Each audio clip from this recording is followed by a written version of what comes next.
আসসালামু আলাইকুম। House of science technique চ্যানেলের পক্ষ থেকে আপনাদের সকলকে স্বাগতম।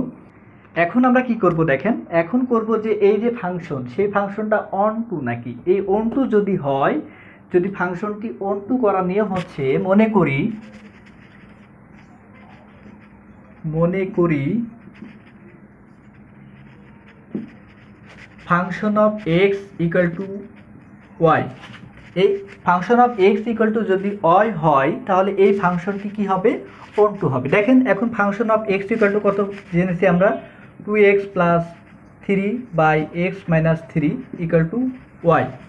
এখন গুণ করে দিই, তাহলে কি হয় দেখেন, X Y minus 3y equal to 2x plus 3।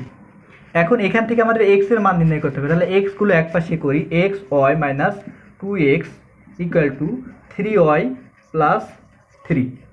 তাহলে এখান থেকে এক্স কমন নিই, তাহলে এক্স কমন নিলে থাকে হচ্ছে Y minus 2 equal to 3y plus 3।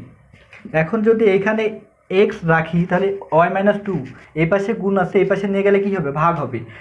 যে পাশ থেকে নিয়ে যাব ওই পাশের পক্ষান্তরের ফলে গুণ থাকলে ভাগ হয়ে যায়। তাহলে x equal to 3y plus 3/y minus 2। এটা কার মান পেলাম, এক্স এর মান পেয়েছি। এখন এই এক্স এর মান যদি ফাংশন অফ এক্স এ বসাই, তাহলে আমাদের কি হয় দেখেন, আমরা এখন ফাংশন অফ এক্স এর মান এক্স এ বসাই, তাহলে function of X equal two কি আছে আমাদের এখানে, 2x প্লাস 3/x-3।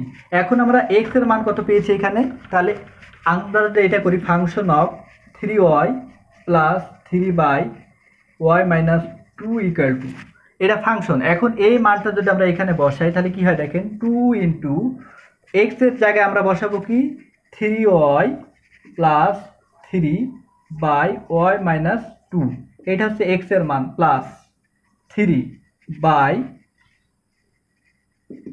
এক্স এর জায়গায় কত বসাবো, 3y minus plus 3/y minus 2 minus 3। এখন আমরা এই অঙ্কটা করবো, এই অঙ্কটা সমাধান করবো। এই অঙ্কটা সমাধান করলে কি হয় দেখেন, 2 আমাদের এখানে কি আছে, গুণ আকার, তাহলে গুণ করে দিই, তাহলে 6y plus 6/y minus 2 plus 3। নিচে কি আছে দেখেন, 3y plus 3/y minus 2 minus 3। এখন দেখেন দুইটা লসাগু করা যায়, যদি এইটা লসাগু করি, এইটা লসাগু করি, তাহলে কি হয় দেখেন, তাহলে উপরে এটা লসাগু করে দেন, তাহলে কত হয় দেখেন, 6y মাইনাস 2 লসাগু, এটা উপরে একটা লসাগু হচ্ছে y মাইনাস 2।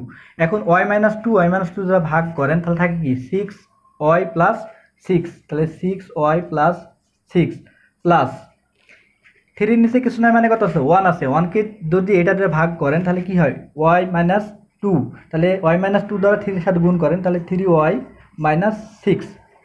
একইভাবে নিচে লসাগু করেন, কত নিচে লসাগু কত হয়, y মাইনাস 2, y মাইনাস 2 দ্বারা যদি এটাকে ভাগ করেন, তাহলে থাকে হচ্ছে y মাইনাস 2 কেটে যায়, থাকে 1। 1 এর সাথে গুণ করবো আমরা হচ্ছে কত, এখানে যেটা আছে সেটা হচ্ছে 3y প্লাস 3 মাইনাস, এটা নিচে কিছু নয়, মানে 1 আছে, তাহলে 3y প্লাস 6। তাহলে দেখেন উপরে মাইনাস 6 প্লাস 6 কেটে যায়, নিচে কি কাটে দেখেন, নিচে আছে হচ্ছে মাইনাস 3y মাইনাস 3y কেটে যায়, তাহলে উপরে যোগ করলে কত হয়, 6y 3y যোগ করেন 9y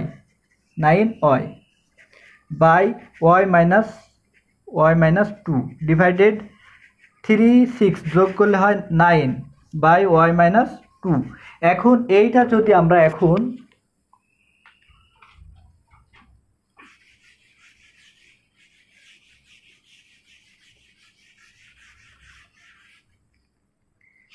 দেখেন, এই লাইনটা যদি আমরা এখন কাটাকাটি করি, তাহলে কি আসে দেখেন, সমাধানের যে আসবে সেই অঙ্কটা আসবে হচ্ছে 9y বাই 9। তাহলে আমরা যদি এখন এই 9 দ্বারা 9কে ভাগ করি, তাহলে কত পাবো, y। তাহলে আমরা কি পাইলাম, function of x equal to y পেয়েছি। আমি এটাই বলছিলাম যে function of x equal to যদি y হয়, তাহলে এই ফাংশনটি একটি অনটু, যে মান পেয়েছি এই মান বসানোর পর ফাংশন অফ y পেয়েছি, এটা হচ্ছে অনটু।